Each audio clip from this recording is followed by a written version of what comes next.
This is Pete Moore on Halo Talks NYC. I have the pleasure of having Michael Pesta, who has been in the Halo sector previously, then did a little rant in the entertainment industry successfully, and now is on his way back. Telehealth beaming back to us. So, Michael, welcome to your first Halo Talks. Thank you. Thank you so much, Pete, for having me. Awesome. So start off and tell people, how you originally got involved in AFAA, which at the time was one of the largest fitness education brands. What you did there, and we'll kind of fast forward from there.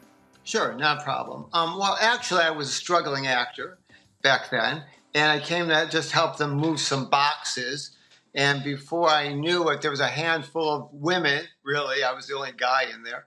And just went from, that was I'm showing my age now, but back in the mid 80s. So from there, I actually ended up being the director of membership. Make a long story short,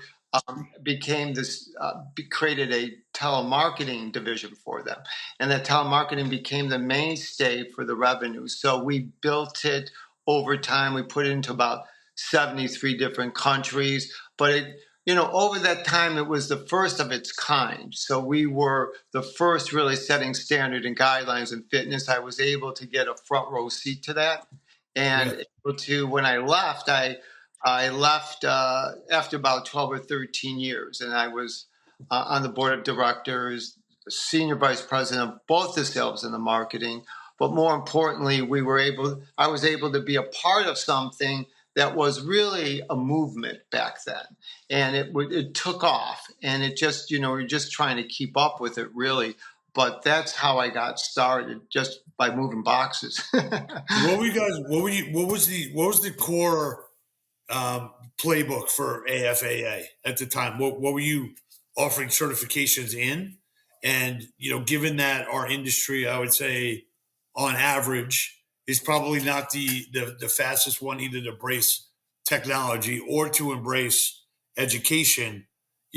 What were some of the takeaways from that, or some of the things that you were positively, recall from those memories, if you will?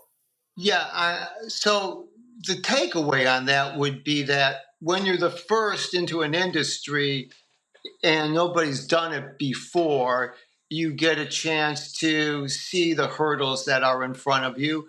There was a lot of challenges that there was back then. The technology was 1-800, okay? And so we had what these things called a T1. So we had a lot of, technical things back then, but there wasn't so much as we look at it today, but it was phone systems and being able to route calls and so forth. So as we grew, I hope I'm answering your question.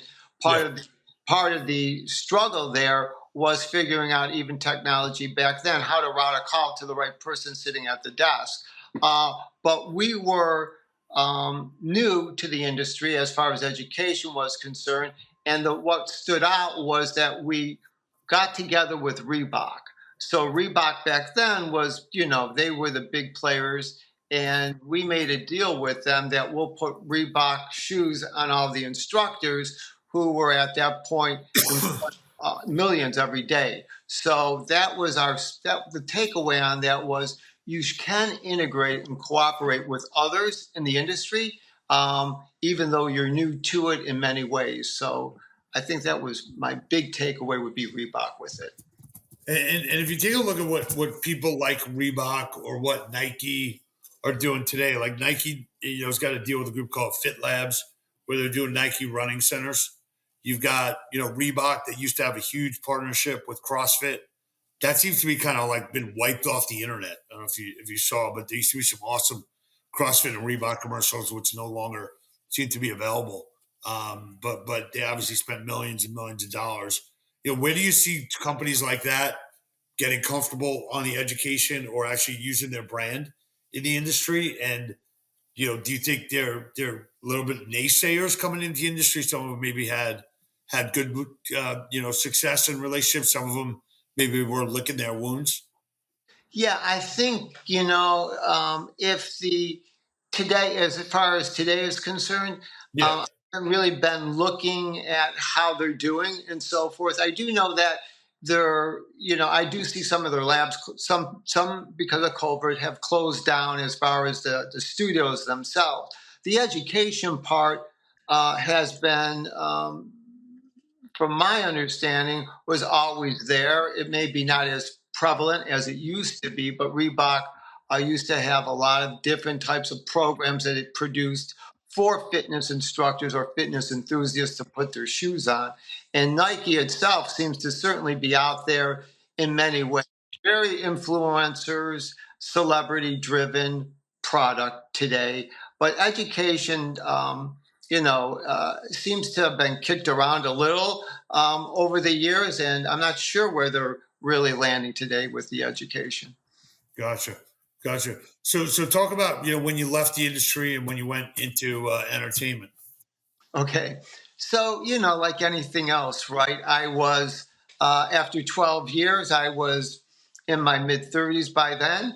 And after putting it into working really 60 to 80 hours a week, we were working a lot back then. I couldn't get out of my car one day, to be honest with you. I just couldn't do it anymore. And I put a call into AFA and I said, I can't, I'm taking a few days off. And I went to this place called Essalon, which is a place up north where it's, where you can get away, but it had a meditation hut. Make a long story short, I sat in that meditation hut for days. And then finally I sort of came out with a clear picture. I wanted to go make films. And that's what I did. I put my resignation in and I started to go making films. So I became an independent producer. I worked for different companies. I produced family films like Soccer Mom. I did music as well. I was a music producer, a lot of acquisitions. But more importantly, Pete, it gave me the background for production. So I learned every aspect of production from writing, directing, producing, delivering, and so forth.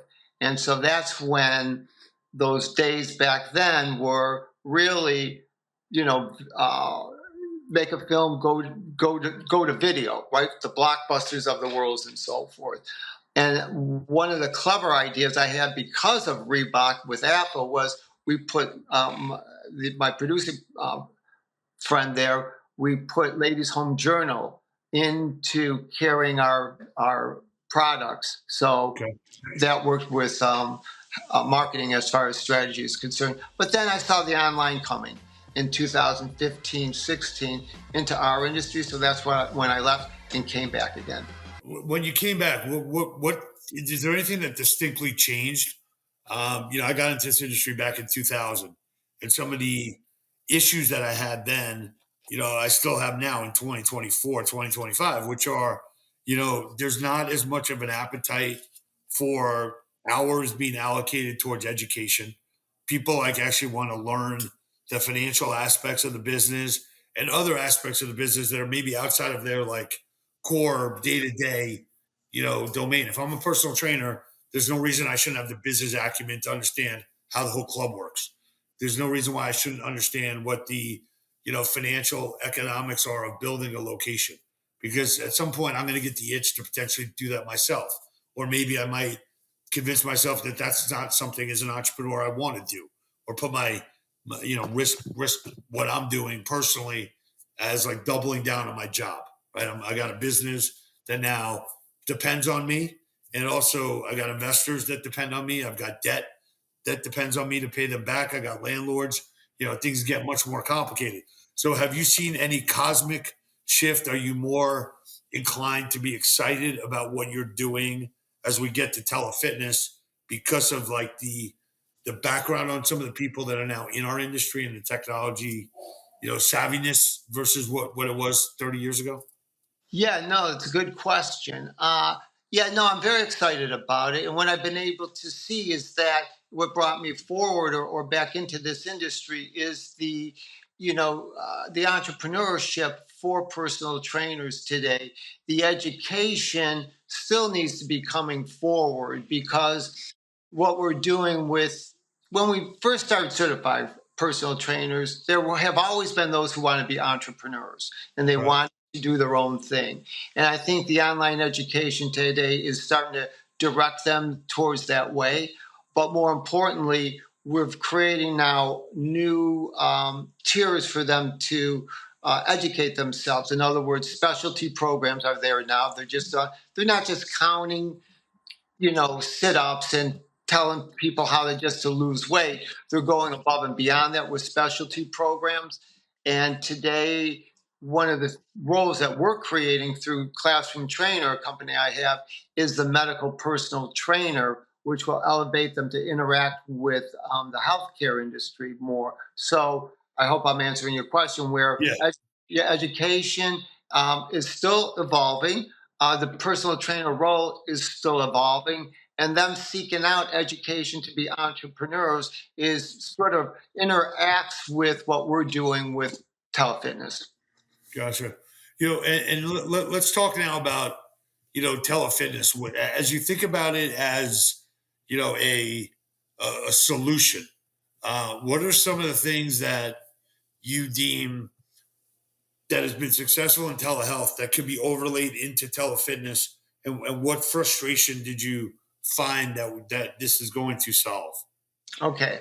So good question. So one of the things we see, first of all, with Telefitness as a mission, so to speak, is that we're going out there to be no different than Africa, to be the world's largest of what we do, because I'm in the position with the relationships we've been able to gather. The hurdles have been, at first, like, well, now we got to go get the trainers. Well, we've absorbed about 50,000 trainers on the sideline right now that we can incorporate. So to bring it into a tele mode, meaning a platform that will interact properly, is something we're doing right now. We're vetting the groups for that. So there's a hurdle there because you've got to pick the right, because we want to be that stamp of golden approval for the not just the fitness industry. We know the fitness industry. We have the best of the best to go out to consumer, get them to come to us. But what we've never done well, Pete, as an industry, the fitness industry, we've never interacted well with healthcare. And Right. I think in order to do that, we had to take telefitness, and I gathered leaders in this industry. So it's not just myself, I'm leading it at the moment, but we've got together a group of people that said now's the time to do it. And we're validating them, verifying them, so they'll be of that, where doctors tomorrow will feel comfortable to send somebody, once point of patient care is done, over to fitness. But the hurdle's been, right now, we got the trainers. We're vetting the different companies for the platform, which, by the way, is really interesting because you have a lot of different players out there. Ours will be HIPAA compliant. People will be able to share notes, so forth. So we're getting through that hurdle. And I guess the next hurdle is going to be the financing. I don't, we have people knocking on our door already, but our next goal would be getting it into a beta test, which is going to be in Q1, Q2 of next year.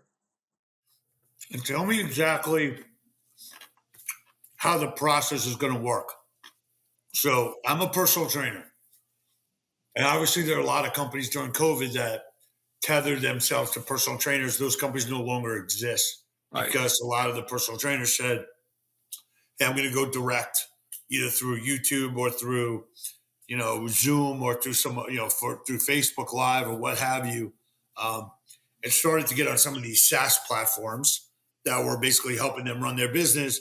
And then once people went back to the clubs, the trainers went back also and said, "Hey, this is kind of like a nice ancillary part of the business, but I don't want to just be doing remote."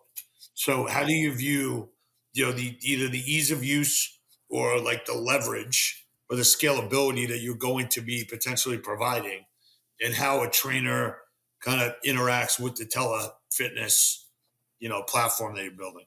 Well, so far we've taken a temperature with trainers, and I don't think there will be a scarcity for getting them to on board, right? Because everybody, we'll be feeding them leads. And so, and getting them, we'll have their schedule and we'll fill appointment book, so to speak.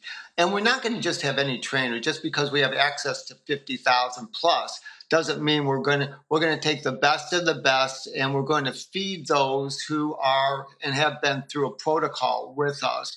So I think if I'm answering your question right, the trainer themselves would be looking to come on board because, one, they're now in this club, so to speak, that is going to be interacting with healthcare as well as your regular clients you would be able to get through the consumer part.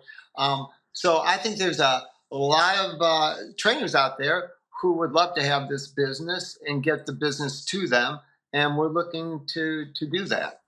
So is part of this like a lead generation, like for trainers? So I'm Yeah, going to be on your system. I'm getting you're going into the medical community. You're going into some of the healthcare insurance providers, and you're basically helping them, utilize a personal training platform. So one, not only is there a reason to get on because you can scale yourself and your time, but I am going, if I'm speaking for you, I'm joining this platform and they're going to send me revenue opportunities and clients. correct. That's exactly Okay. how it's going to Yeah. be. And more importantly, too, we'll be able to, once they have a client, I used to run gyms. So, and I used to run personal trainers live, right? So I knew I knew how that all worked. I think I've had every job that you could possibly have in the fitness industry, Yeah. and one of the things that they need is leads, and not only that, but retaining them. So we'll have a lot of follow up. The good news about Telefitness is that we will have a system that once the session is over with, the user will get an email from us. How did the session go? So there's a lot of that going on. Watching it so that we have the sustainability to get somebody to come back. So the trainers will have a lot of actually webinars we will give them as well on how to work with and be online, which is completely different, by the way, than being in person. There's an art to being a virtual trainer. Yeah. As you take a look at like what the price point is, do you have an idea of what trainers would be willing to pay either on like a monthly SaaS fee or as a percentage of a new client onboarding? Well, to get it started, we're just going to create a invitation and get people on board. They're not going to pay anything. The trainers will only receive X amount for their participation. So just like a club, we're going to do a rev share with them. Got it. So they won't have to pay anything. And then from a standpoint of you building a business, maybe like getting into your brain as an entrepreneur, you're talking about a Q1, Q2 kind of beta test. You seem like you have a methodical way about building the business. Whereas if I'm an entrepreneur, I probably tell you, let me tell you what's happening next week. Let me tell you what's happening in 2 weeks. Let me tell you what's happening in 30 days. And you seem to have like a longer term view on it, which is refreshing, to basically say, hey, if I'm going to build this business, I'm not going to learn everything I need to learn in 30, 60, or 90 days. I got to, plot this out. And once we're ready, then we'll scale it. So do you have any, if someone was to say, how does Pesta think about the business or building a business? Are there certain things that outside looking at yourself, you'd say like, this is how like I'm kind of built? Yeah. So as far as working with trainers and getting them wanting to participate, you Or mean? just like the fact that like you're like on a multi-year plan, you're not on like a multi-day or multi-month, roadmap Yeah. as an So entrepreneur. yeah. So the business application for them will be, we will have typically what they're used to in a gym. They'll have prepaid sessions that we've already accumulated for them. They just have to show up and do it. But more importantly, too, that they're going to be able to, there's benefits to everything, and one of the benefits is being online is it cuts your costs down. You're not driving around a lot. We're sending you the business at hand. And keep in mind that we're going to have AI. So we have the once you receive a client from us to the trainer themselves will be able to, they've already been they've filled out an application, the user. So they've already gone through and they're going to get a client that's already been pre screened for the type of training that they do. Gotcha. So they'll have those notes there. So we're going to have different programs for them, how to build their business, more importantly. And eventually we will, but not at the beginning, Pete. We're going to refer out to a trainer who's a Telefitness trainer at their location, as long as we can verify where they work at and so forth. Gotcha. So, in closing here, one, welcome to the Halo sector, or welcome back to the Halo sector. If there's, prospective partners that are listening to this, or prospective employees or clients, you'll give us your elevator pitch on like what's the benefit of working with you exclusively and your team, and why. Okay, so what the benefit will be for anybody who's running HR departments or are in the healthcare sector, we, meaning Telefitness, will be a solution, I believe, for preventive care. That's our main goal here right now. So Okay. there are HR departments that need their employees to be, active, to be alert, to all the benefits that come along with being healthy or being fit. Will be able to get in there because many of your people today, whether point of patient care is done with a doctor's office, they don't know where to go, we can be that solution. For those who are sitting in HR in an office who feel intimidated to go into a gym or even to talk to somebody about their fitness needs, we can do that. And as far as it goes with the rest of the basic consumer, they'll have verified trainers, not somebody online like a YouTube who can be anybody. This is a verified group of people that they can rely on. Awesome. All Yeah. right. Well, sounds good. We'll have all the information in the show notes. Look forward to seeing how the beta tests go. And I know you're talking to a lot of big players. They're in development. So congrats on the entrepreneurial move back to this chapter of your Thank life. And you. look forward to seeing you in person. Thank you so much, Pete. Thank you, David. Awesome. Thank Thanks, you. guys.